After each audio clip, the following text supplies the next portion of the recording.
presento como Freddy porque para mí es Freddy, un amigo desde siempre.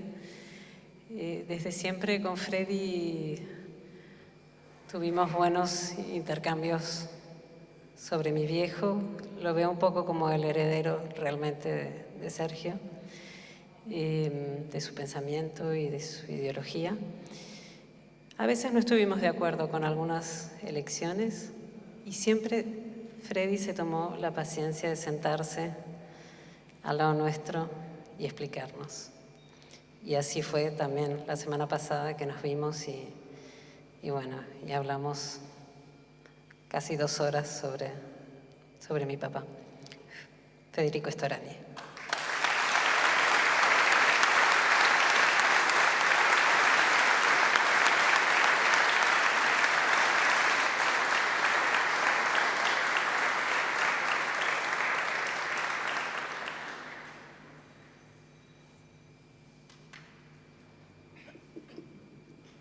Bueno, difícil, ¿no? Por las emociones acumuladas. Se ha dicho mucho y bien, y yo no quiero ser reiterativo. Sí abordar algunos aspectos, tal vez, respetando estrictamente el espíritu de esta convocatoria, de este acto, que es un espíritu de unidad, que es un espíritu plural, que es un espíritu de vida comprometida con la militancia y con el futuro. Ese es el espíritu. Yo podría contar muchas cosas, pero las imágenes, esto es casi como una escenografía impactante que llega, que atraviesa, que toca el corazón, que se puebla de recuerdos, casi como yo haría una película retrospectiva. No quiero hablar de la muerte, simplemente quiero decir que me tocó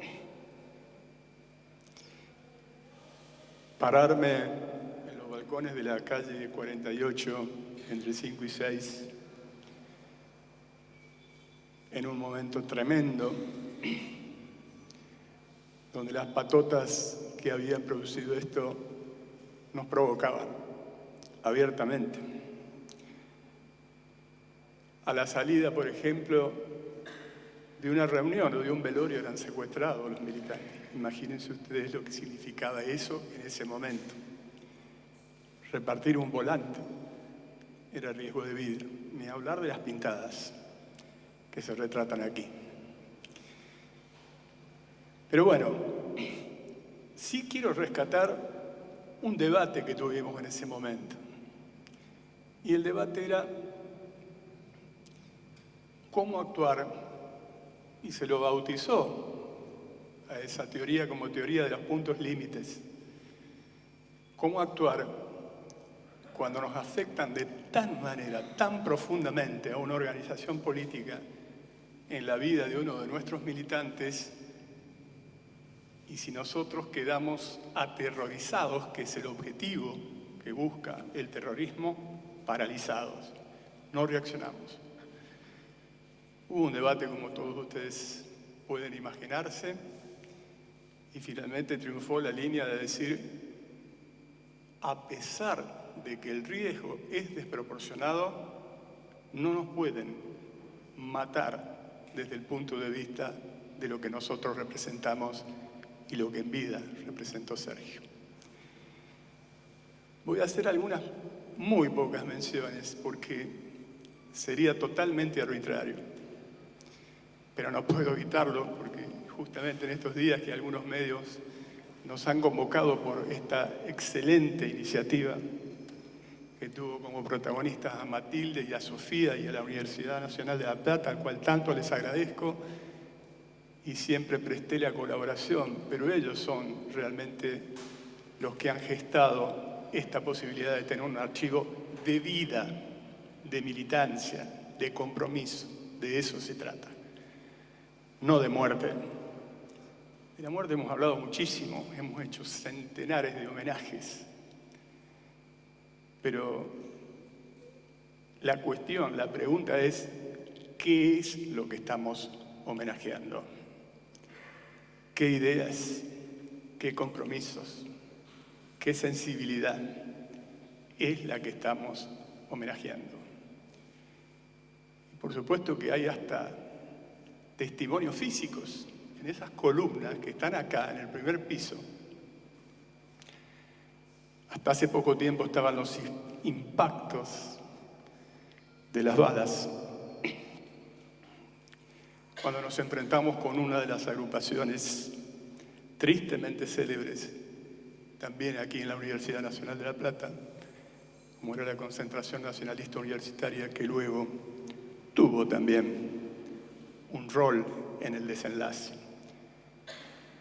Y lo veo ahí, porque lo dije en estos días. Uno de las víctimas de esos enfrentamientos está acá sentado, sobrevivió, recibió una puñalada, que es Ismael Safi, y está aquí presente también de esos enfrentamientos. Lo veo a Pablo Pinto, exintendente de la ciudad de La Plata,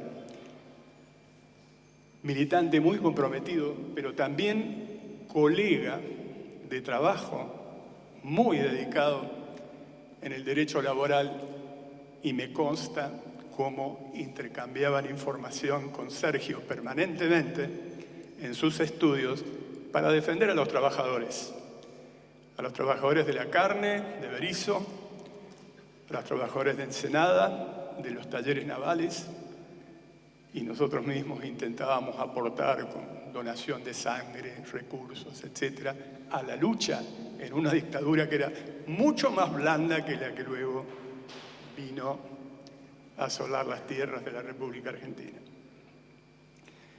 Pero quiero decirles que también está aquí presente un amigo entrañable que también lo fue de Sergio,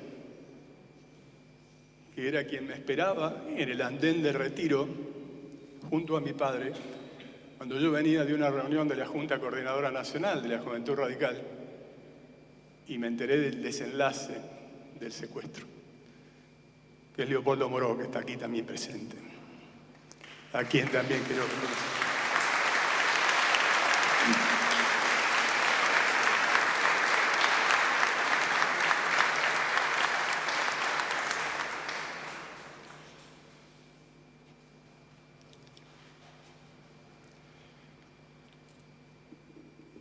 Decir que somos hermanos es poco. Protagonizamos una etapa de lucha. Sergio era nuestro líder. Él ejercía un liderazgo. Cuando conversaba yo con Matilde días pasados, yo le decía que su papá era tremendamente sarcástico, irónico, jodido en los debates. Por ejemplo, una de las anécdotas que más se recuerdan, un militante justicialista en esa época que le decían el mono Leguizamón. Sergio lo interrumpía y le decía, el compañero Leguizamón se va por las ramas. Y en algunos otros podría citar decenas de anécdotas de la ironía fina que valía mucho más que el discurso más elocuente, más encendido. Tenía ese don de comunicar y ejerció un liderazgo francamente intelectual sobre todos nosotros. Yo me siento honrado de que sus hijas me sientan el heredero. Me queda grande, pero hemos tratado en contacto con la familia todos estos años, con la mamá de las chicas, con Marimé, en frecuentes viajes que yo hacía a Italia en su momento para ponerme en contacto con los sindicatos italianos que aportaban a la fundación que lleva el nombre justamente de Sergio Gargachov, o a la Fundación Friedrich Ebert de Alemania, de la socialdemocracia alemana, y tantas otras entidades que nos ayudaron a sobrevivir y mantener vivo también ese espíritu. Yo simplemente escribí en aquel momento semblanza de un militante y traté de explicar que sabía por qué vivía y también sabía por qué lo asesinaban. No era casualidad, no era porque sí, era por un compromiso. Alguien lo dijo acá. Estamos viviendo un momento que creíamos que no íbamos a vivir.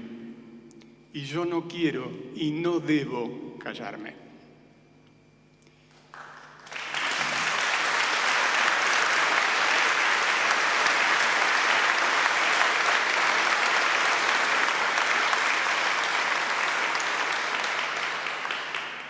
Nosotros estamos en las antípodas políticas ideológicas de lo que asume y no somos tirapálidas.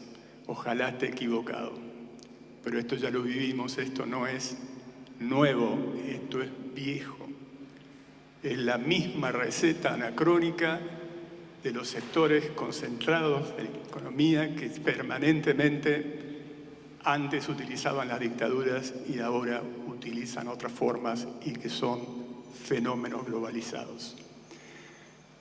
Existe una sola respuesta, que fue la respuesta de la vida de Sergio, que es ampliar la base de sustentación política para un proyecto, para una alternativa que sea capaz de profundizar las coincidencias y que permitan abrevar en lo mejor del pensamiento de las fuerzas populares en nuestro país. De allí nace los famosos 3 dedos. Los 3 dedos no es por la lista 3.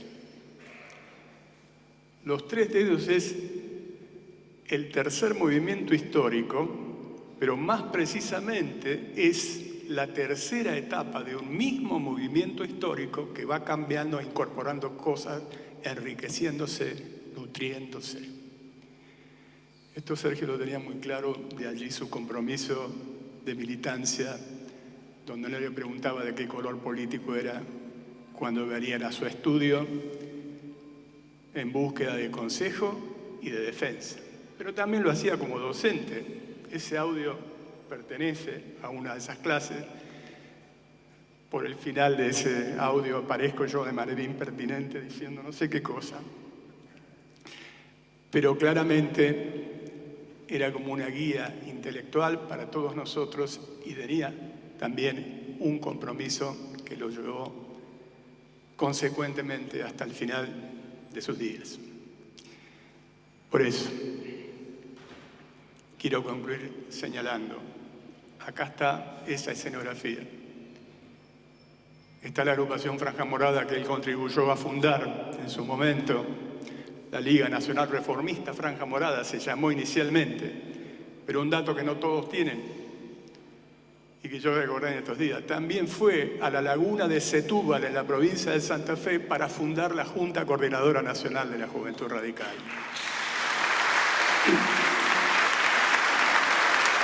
Y también fundó el movimiento de renovación y cambio que encabezó justamente el presidente Raúl Alfonsín. Aquí en La Plata incluso fuimos a elecciones internas con esa camiseta. En ese momento yo utilicé en semblanza de un militante versos de Almafuerte que decía algo así como que si te caes una vez te levantas, otras 10, otras 100, otras 500. No han de ser tus caídas tan violentas, ni tampoco por ley han de ser tantas. Pero también decía, procede como Dios, que nunca llora, o como Lucifer, que nunca reza, o como el robledal cuya grandeza necesita del agua y no la implora. Y que no hicieran como el pavo que amaina su plumaje al primer ruido. Si ustedes leen en semblanza del militante de aquella época, me dijo que se había producido un ruido, un estruendo en nuestra vida. Y siguiendo la enseñanza de Pedro Bonifacio Palacio, Almafuerte, no amainamos el plumaje. Abrimos las alas porque hay que construir con la unidad para derrotar los que momentáneamente nos han derrotado en este momento, pero que les vamos a ganar.